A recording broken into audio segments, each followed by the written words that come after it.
Alright guys, magandang tanghali. Ako po Steely Job TV. Meron tayong bago at umorder ako ng bagong jailbreak na ito ay version 19 kay Victorious.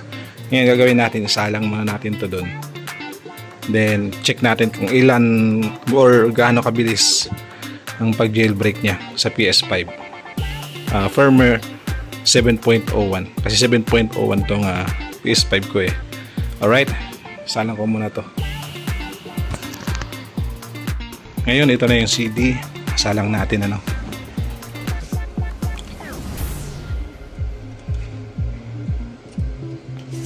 sana tama yung pagsalang kasi minsan nalilito ako dyan ayan, nag-loading na. Ayan, ito tayo sa media. Ito displayer Victorious B19. Subukan natin. X natin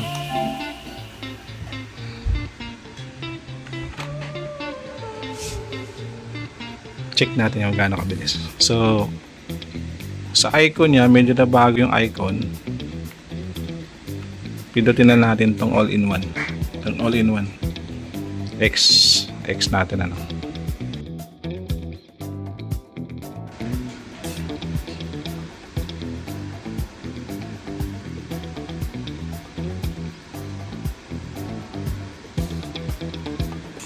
bumalik sa menu.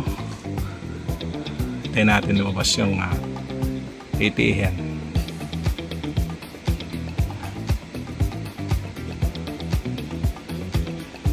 yan, 2.2B. Okay na ulit, all goods. So jailbreak na siya.